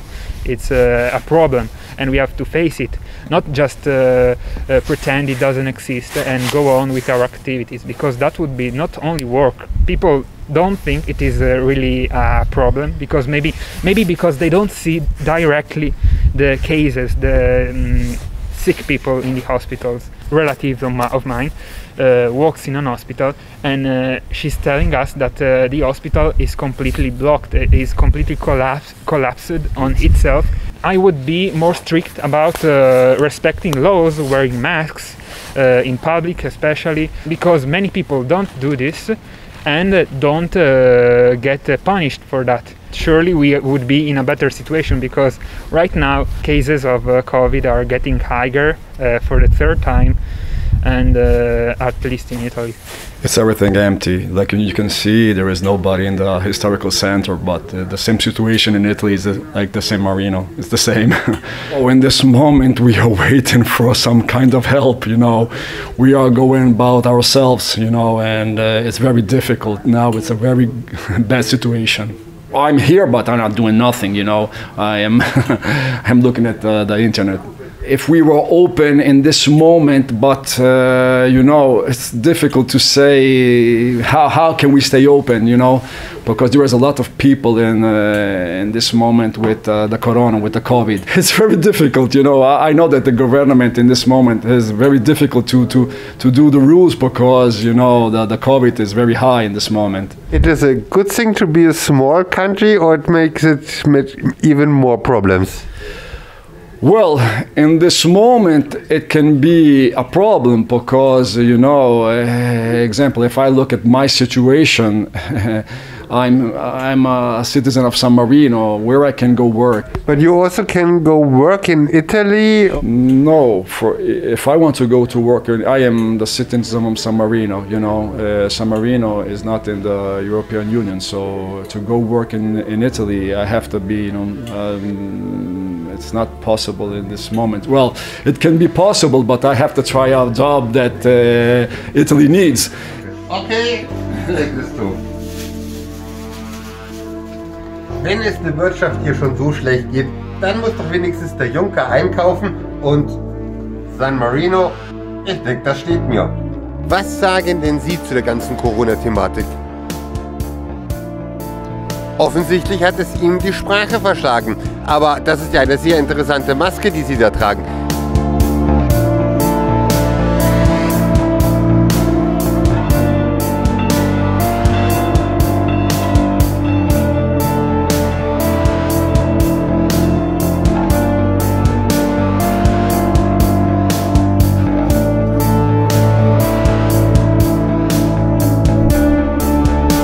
Es sind ja oft die Kleinigkeiten, an denen man sieht, wie sich die Dinge entwickelt haben.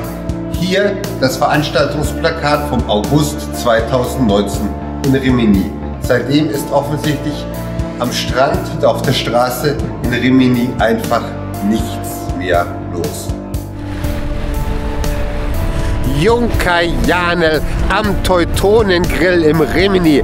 Das blaue, azurblaue Meer. Naja, genau sieht man es nicht. Vielleicht ist es ja auch eher grau. Mir war es ja hier eigentlich immer viel zu voll.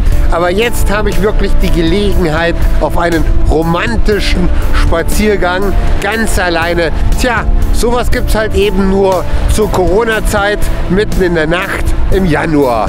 Das muss man ausnutzen.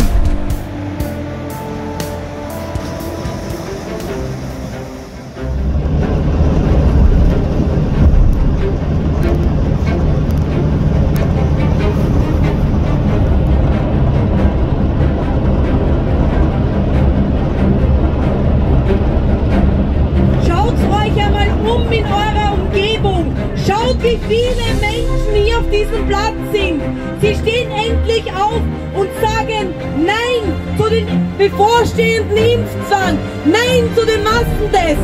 Wir stehen heute hier für Selbstbestimmung, für Freiheit und für Frieden und für ein Miteinander. Für dieses Ziel braucht es echt nicht viel, außer einen starken Zusammenhalt. Letztendlich bezahlen wir des Politikers Gehalt. Wir stehen jetzt hier und haben circa ein Jahr Corona-Pandemie hinter uns. Ich blicke in die Augen der Menschen, die mich Papa nennen, Leonie und Amelie, und denke dann an all die anderen Kinder, die groß werden durften, mit Rodeln, mit Schneeballschlachten, mit im Wald spielen. Und all das will man der nächsten Generation nehmen. Und das gibt mir Kraft. Das gibt mir immer wieder Kraft, weiter zu tun und aufzuklären, dass das, wohin wir uns entwickeln, keine Zukunft hat. Und ich freue mich, dass ihr heute so viele und so zahlreich trotz dieser miesen Wetterverhältnisse erschienen seid. Weil es zeigt eines ganz deutlich: Wir haben genug und wir sind bereit, unsere Zukunft aktiv und konstruktiv zu verändern. Und da brauchen wir keine Revolution, sondern eine Evolution des Denkens. Alles Liebe! Ich bin eine Wienerin, habe im 13. Bezirk ein Hotel, ein Restaurant und einen Heurigen. Wir sind seit, glaube ich, 5 bis 6 Monate bereits geschlossen. Wir dürfen keinen Gast empfangen. Ich habe sehr wohl eine Förderung bekommen im Frühjahr, aber seit November und jetzt haben wir fast Februar, wird mir versprochen, wird uns versprochen, uns Gastronomen, und es kommt nichts. Es kommt nichts. Es wird immer wieder vertröstet, ja, vielleicht und dann Ende März und so weiter. Wir brauchen aber das Geld jetzt. Sie müssen sich vorstellen, wir müssen Heizung, wir müssen Mieten, wir müssen alles bezahlen. Ich habe viele Mitarbeiter in Kurzarbeit, die ihre Gehälter kriegen, und da rührt sich nichts. Also das ist schon sehr ärgerlich und wir halten das nicht mehr lange durch. Also ich rede mit vielen Kollegen, es ist jetzt schon sehr eng, wirklich, also äußerst eng. Man hat ja vor allen Dingen die Lokale geschlossen, weil man gedacht hat, dass vor allen Dingen, ich sage jetzt mal Jugendliche oder auch ältere Leute feiern und dadurch das Virus verbreiten. Können Sie das nachvollziehen? Ich kann das sehr wohl nachvollziehen. Ich habe auch alles Gesetzliche umgesetzt. Wir haben die Tische abgetrennt. Wir haben im Garten Pavillons aufgestellt, dass die Leute im Garten sitzen können, essen können mit Heizungen. Und trotzdem mussten wir zusperren. Wir haben sehr viel Geld investiert, um diese Maßnahmen wirklich durchzubringen, und wir dürfen nicht aufsperren. Wir dürfen nicht aufsperren. Die Leute wollen weggehen. Wir Wiener wollen zum Heurigen gehen. Wir wollen Musik hören. Wir wollen unser Backhändel essen. Wir wollen unser Schnitzel essen. Und wir wollen es lustig haben. Und immer nur zu Hause und immer nur vom Fernseher oder Homeoffice. Ich glaube nicht, dass das noch Monate geht. Das geht nicht mehr länger. Es ist keine Gesundheitskrise. Wir haben keine überfüllten Krankenhäuser, wir haben keine Übersterblichkeit. Ja, es gibt keine Grippe mehr, die hat anscheinend Corona vom Erdboden vertilgt. Ja, und es ist Faschismus, was diese Regierung macht. Die Verordnungen wurden ja schon vom Verfassungsgerichtshof gekippt und die machen immer wieder dieselben Verordnungen, nennen es halt ein bisschen anders, aber sie halten sich nicht an das, was der Verfassungsgerichtshof gesagt hat. Wie schützt man denn die Ältesten richtig? Das müssen Sie die Experten fragen, dazu bin ich nicht gemacht. Aber die haben sicher gute Antworten darauf, wenn man nicht nur auf diese Experten hört, die der Regierung Ratschläge geben, sondern auf alle. Wenn man alle an einen Tisch bringt und alle gemeinsam sprechen lässt, wird man auf sehr gute Lösungen kommen. Die Regierung hat die alten Leute bzw. in den Pflegeheimen in den Wohnungen isoliert. Sprich, sie haben sie von der Familie, von den Verwandten, von den Freunden, alles getrennt. Na, wer würde, wenn er in Einzelhaft sitzt, quasi in seiner Wohnung, nicht depressiv werden? Ja, das ist doch ganz eine klare Sache. Und die sagen dann, na, warum soll ich noch leben, es kann mir eh keiner besuchen. Wenn man sich die Medien anschaut, den Mainstream anschaut, ORF, Kronenzeitung, kriegt man das ja jeden Tag präsentiert und der Österreicher informiert sich in diesen Medien. Somit ist es auch kein Wunder, dass man Angst hat. Das hätte ich auch, wenn ich mich nur dort informieren würde. Ich informiere mich außerhalb des Mainstreams.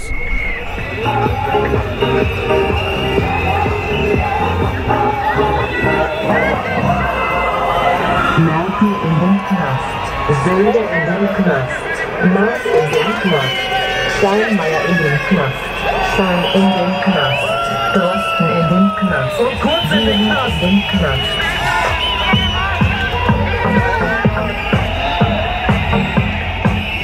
Vorsicht und Schaden in den Landtagen.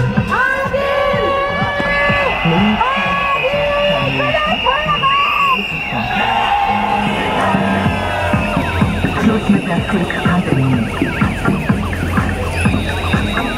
Keine Angst vor Corona, sondern vor Politikern. Nie wieder Corona-Faschismus.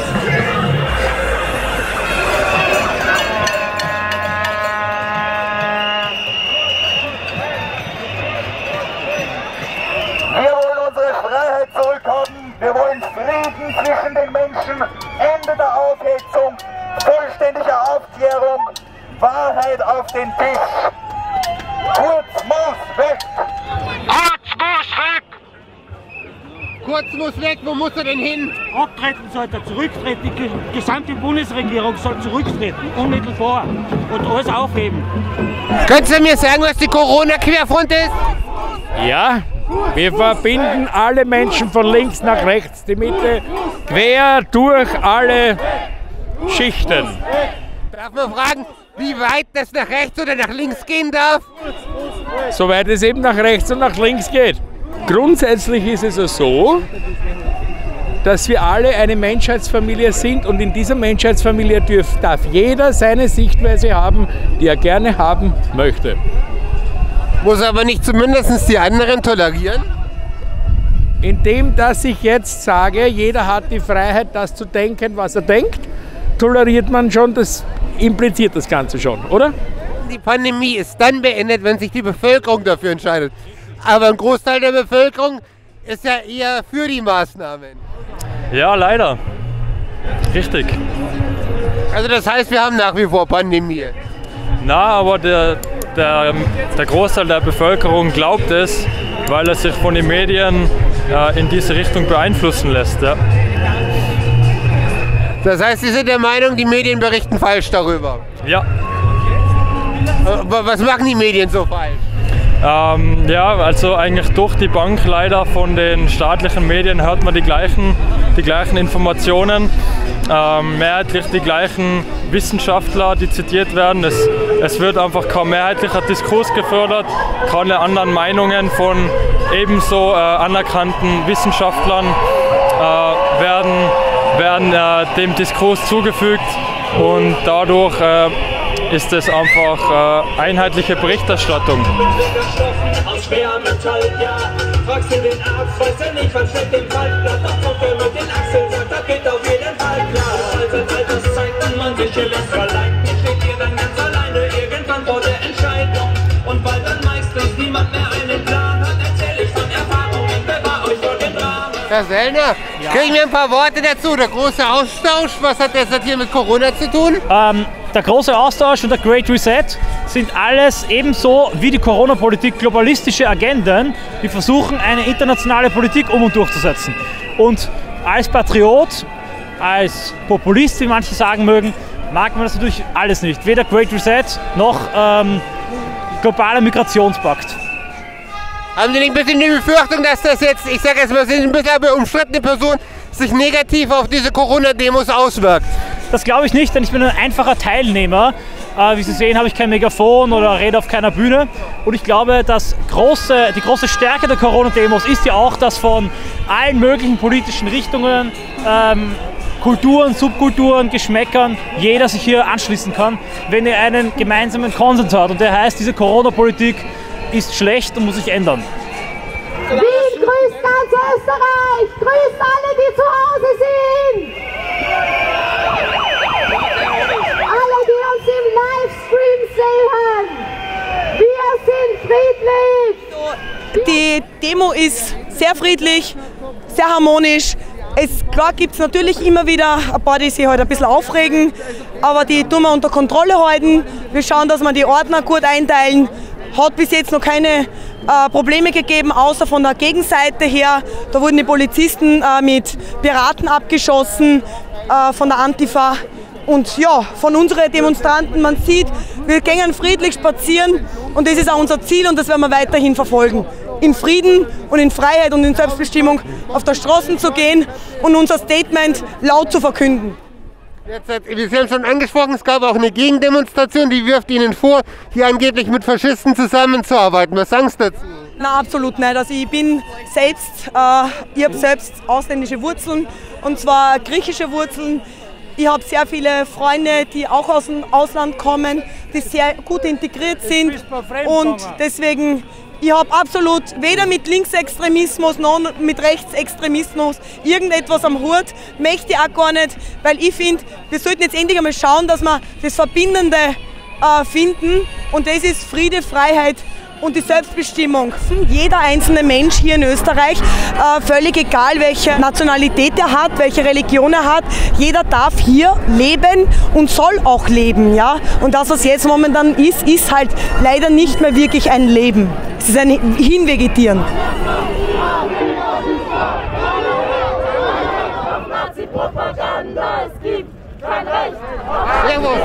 er hier?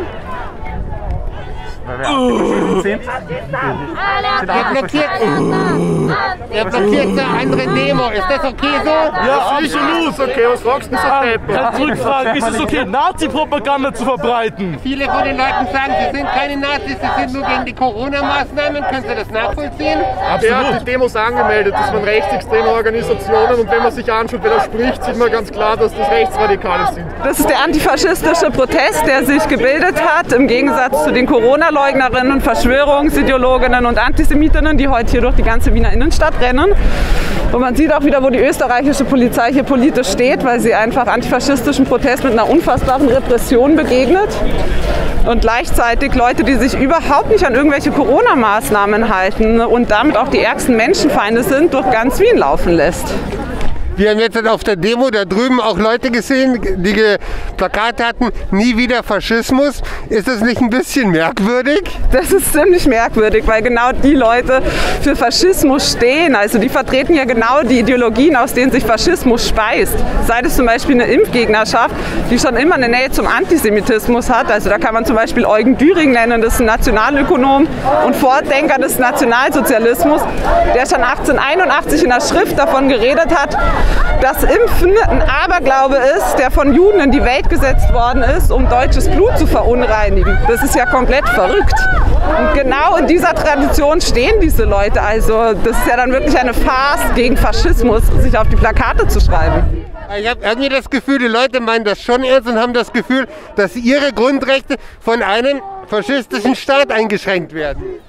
Ja, dann sollten die Leute sich vielleicht mit Faschismus auseinandersetzen, weil Gott sei Dank leben wir ja gerade nicht in einem faschistischen Staat. Da wird es ja komplett anders zugehen. Es ist eigentlich eher so, dass das ein Protest ist, der sich als freiheitsliebend und alternativ tarnt, dabei aber einfach total menschenverachtende Ideologien auf die Straße trägt. Das ist eine total bizarre und dynamische Welt rechter Straßenmobilisierung eigentlich. Das Einzige, und damit schließe ich jetzt ab, was verlangt wird, ist, dass man so solidarisch ist, in einem Supermarkt eine Maske zu tragen. Das hat überhaupt nichts mit Faschismus zu tun. Das ist vielleicht eher ein Zeichen von gutem Anstand. Corona ist ein super gefährliches Virus, auf das wir aufpassen müssen. Das heißt, wir brauchen einen Lockdown. Nur was macht unsere Regierung? Sie macht einen Lockdown, der gegen alles, was Freude bereitet ist, was gegen Kultur ist, gegen Gastronomie. Wir brauchen auch einen Lockdown für die Gewerbswelt. Und dann haben wir 4 Wochen, wenn wir keinen Kontakt haben, ist das Ganze vorbei. Das ist dann der haben wir Ansatz, Corona den vorbei. im Augenblick Angela Merkel verfolgt. Wir werden das in Deutschland beobachten können, ob es funktioniert. Bei den Maßnahmen geht es darum, solange die Leute alle nur arbeiten gehen müssen. Die Ansteckungsherde sind jetzt die Büros, die Fabriken, die Logistikzentren. Dort sind die Ansteckungsherde. Ja, wir müssen das scheiß Corona loswerden, aber das scheiß Corona werden wir los, wenn man keiner mehr arbeiten muss. Und dann kriegst du die großen Infektionsherde weg. Sonst geht der Scheiß ja geht's ewig weiter mit Corona, das bringt nichts. Also Covid, weil ich glaube, es ist besser, das Ding den Schamoren einmal losgezogen werden, als wie ewig umzuscheißen. Angeblich soll ein Nazi da sein, nämlich der Gottfried Küssel. Wir haben ihn nicht gesehen. Gehen ihn suchen in der Menschenmenge, zeigen uns und wir schicken ihn nach Hause. Ich bin der Koordinator eines Demozuges von vielen tausend Leuten, die hier rechtmäßig ihre Meinung ausdrücken, dass die österreichische Bundesregierung versagt hat. Wir haben das Recht dazu und ihr habt kein Recht, uns zu stören. Lest einmal die Gesetze oder seid euch die Wurscht. Nicht auf einer angemeldeten Versammlungsfläche eines anderen. Geh nach Tirol mit deinem Schirmhut. Was machst du denn hier mit deinem Schirmhut? Ziviler Ungehorsam hast du. Tut mir leid, dass dir mein Hut nicht gefällt, aber das hat nicht mit der Rechtslage zu tun.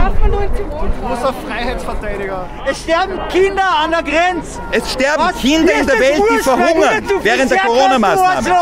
Was? WHO-Studie. Was? Fick deine Studie. Alles, was du willst, ist, dass alles so ist wie vorher. Alle Armen, ganz alle und gar nicht. Ich stehe für direkte Demokratie. Nazi mit die Nazis dort um. Das sind keine Nazis. Was? Das sind Nazis. Das sind keine Nazis. Fickt euch, ihr Arschlecker. Seit dem ersten Lockdown gehe ich auf Demos. Ja, und warum gehst du mit den Nazi? Wieso nicht gehst du mit... Wer ist der Nazi? Wo sind Identitäre, mein Junge. Dürfen Sie nicht auch mit demonstrieren? Nein, dürfen Sie nicht. Ah, dürfen Sie nicht? Nein, weil es verschissene Nazis sind. Alle ausgrenzen. Was ausgrenzen? So, ich ist genau genauso mitmarschieren von uns aus. Solange der Typ neben mir niemanden angreift und nicht Heil Hitler schreit und keinen Junge. Nein, tun sie nicht. Ich war ja aber anderswo. Verstehst du das? Und Grundrechte gelten für alle Menschen gleich. Du diskriminierst gerade Juden. Du Antisemitin. Geniere dich. Faschistische Antisemitin. Du stehst vor mir. Du tust so, du wärst ach so ein toller, ein starker Mann. Und du wirfst mir Dinge vor, die ich niemals gesagt habe. Du versuchst mir Worte in den Mund zu legen, die ich nie gesagt habe. Du läufst da oben mit Menschen, die Ideologien vertreten, die wir hier schon hatten in Europa, in Österreich, Nein, wir hatten in Deutschland. noch nie direkte Demokratie in diesem Land. Wir stehen für direkte Demokratie. Wenn neben dir Leute laufen, die ganz andere Meinungen haben. Wenn sie diese Meinung äußern oder ich es weiß, dann schicke ich sie nach Hause. Ja, weil ich mit ihnen nichts zu tun haben will. Ach so, nicht über alle Stellen. Im Vorfeld so klar kommuniziert. Ja, so und alle Friedensinitiativen Österreichs waren das glaube ich. Ja. Geh hin, zeige mir und wir entfernen ihn aus dem Umzug. Sofort. Der Herr will hier Menschen entfernen, weil er... Macht euch eine eigene Demo. Macht euch eine eigene Scheiß-Demo.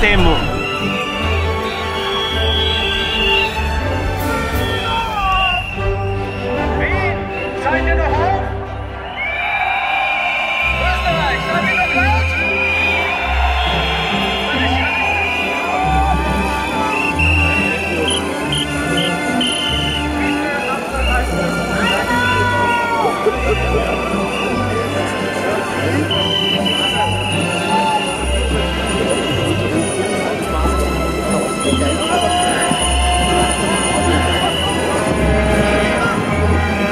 Ein triftiger Grund in Wien, das Haus zu verlassen, ist auch Sport zu treiben. Und viele junge Leute gehen hier den Sport des Schlittschuhlaufens nach. Sport ist gesund und stärkt das Immunsystem.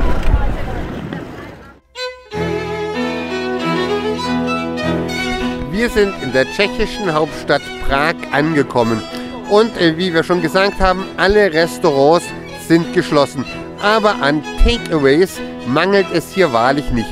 Um das kulinarische Wohl muss sich also niemand Sorgen machen. Der Verzehr von Alkohol in der Öffentlichkeit ist gemäß den tschechischen Regeln verboten. Ein kleines Schlückchen Glühwein haben wir trotzdem bekommen. Offensichtlich sieht man das hier alles sehr, sehr liberal. Everything is decreases. And I hope that this situation is cancelled and finished at the end of January, and I hope that this summer will be better. I don't have any comments for the government, because I think what is today is on the 100%. This is not possible to the second day, and I think this is many things is chaotic.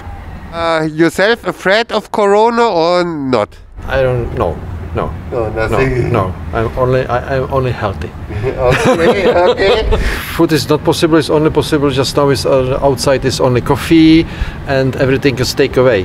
But these people this is on the table for the two people, and is better for the people. In this is very cold. It's in the fire. Und man muss einfach sagen, die Tschechen sind schlaue Leute. Man muss zwar das heiße Getränk mitnehmen, aber man hat zusätzlich noch hier eine richtig schöne Wärmetankstelle, so ein offenes Feuer, wo man sich ein bisschen wärmen kann, während man den Kaffee trinkt. So macht ein Takeaway zumindest ein bisschen Spaß. Tschechien war das erste Land, zumindest hier in Europa, das vorgeschrieben hat, Masken zu tragen.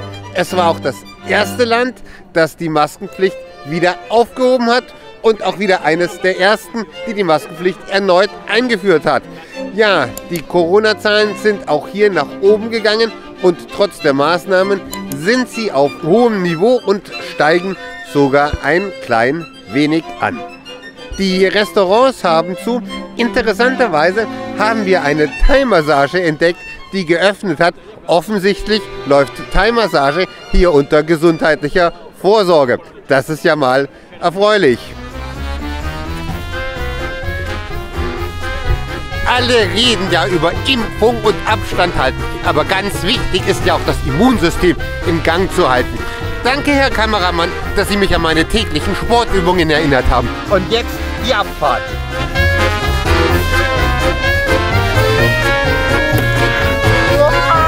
Die nicht geraten.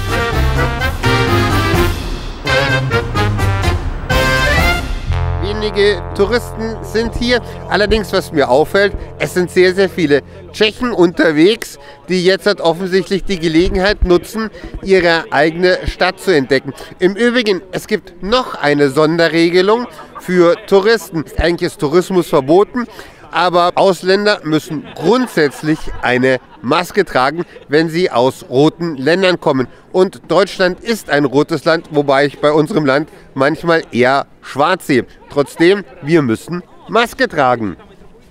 Czechia was the first land to make the rule you have to wear a mask. It also was the first to cancel the rule. Now also we again the first to do it again. How you think about the situation? Well, I think it was really nice to actually introduce the rule in the first place, like in the spring of 2020. However, like my personal opinion is that it was supposed to stay like that until pretty much now, just to be strict about the masks, which then also makes people think that they should actually kind of like adhere to the rules, even if the restaurants are open. I think the rules are correct. I mean, we're in the toughest state right now. It's just that hopefully we'll get vaccinated as soon as possible. A completely unorthodox situation, you know, it's like to be walking down the Charles Bridge and only to hear Czech pretty much, and to see it in such an empty state. I think it's something that we're going to be remembering for the rest of our lives, really. Well, I feel sad for the store owners or for people, you know, managing restaurants. And I just wish them a lot of luck, and I think it's also like a responsibility of the government to actually, you know, fuel them with enough support so that they can actually survive these tough times. Don't like it when just like, you know, regular people who really don't know nothing about the coronavirus itself, really, in a great detail, give their opinions. I think it should really be up on the experts. So I'm just like a regular guy who, you know, like listens to the news. So I don't know. I cannot tell you like what would the value of the coronavirus be, or like the coronavirus results would be if there were no rules, or if we were a lot more like free-minded in this. Really, it's just for someone else to say, probably. I think it's stupid to let markets with products open and markets with clothes closed. I think it's stupid. It doesn't make sense for me. I can have party in my house, and I also go out with my friends and we have parties out, and yes, that's true that it's cold in the evening. If the clubs were open, we will probably go there and drink and dancing. I don't know anyone who died, but I know my friends have it. They didn't have any difficult or any terrible. They just have some illness like a high temperature, or they just headache and stomach ache, and that's it. I think we are young people and we are safety from this. I think the vaccine is better for older people. I think corona don't exist. Most of my friends and most of people who I know agree with me, so like this.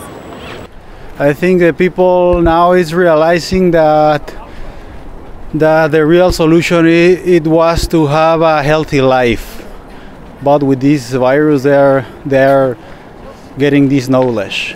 Some people is really afraid of. I'm not really that afraid of. I think it's a good way to learn about the life in general. Not only the healthy life in talking about the food they eat, but also the way they produce that food.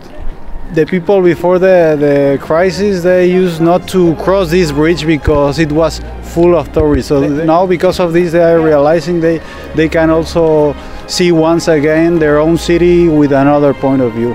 So it's good for them also. I would like to see the positive part of all this. I think everybody is improving at this time, but looking for the right solution.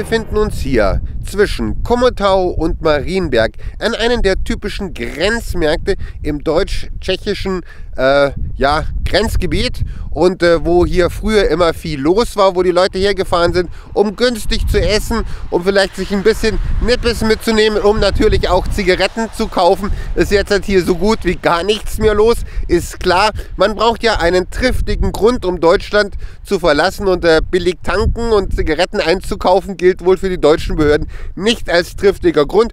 Drum stehen die Geschäfte hier eher verlassen herum. Wir sind jetzt wieder in Deutschland. Kannst du mir ein Statement dazu geben? Kein Kommentar. Warum nicht? Ein kleiner Kommentar vielleicht so? Kein Kommentar. Aber was ist denn jetzt mit dem Coronavirus in Deutschland? Kein Kommentar. Niera. Niet. Nach 2 Wochen, nach mehreren 1000 Kilometern sind wir wieder in Deutschland angekommen, in Chemnitz, beim Hauptquartier von Eingeschenkt TV. Und dem Chef haben wir gigantisches Datenmaterial mitgebracht. Corona, Lockdown, Hygienemaßnahmen und dergleichen und die Proteste dagegen. Bei unserer Fahrt quer durch Europa sind wir ins Gespräch gekommen mit zahlreichen Menschen. Es sind viele unterschiedliche Meinungen vertreten worden und wir haben jedem die Möglichkeit gegeben, in diesem demokratischen Europa mit seiner Debattenkultur, jeder durfte seine Meinung frei sagen und seine Argumente sachlich vortragen. Als medienkompetente Zuschauer ist es jetzt Ihre Aufgabe, das selber einzuordnen. Ja, und wie Sie sich vielleicht vorstellen können, hat diese Reise ja auch gewisse Unkosten nach sich gezogen. Und wenn Ihnen diese Sendung, dieses Road-Movie gefallen hat, würde es uns sehr freuen, wenn Sie uns ein klein wenig unterstützen könnten, weil dann können wir uns bald wieder auf den Weg machen, vielleicht nach Schweden, dem Land, wo es die lockersten Corona-Bestimmungen gibt und vielleicht auch noch, ja, wo uns halt eben die Straßen hinführen. Ja, und zum Abschluss jetzt noch die Europahymne.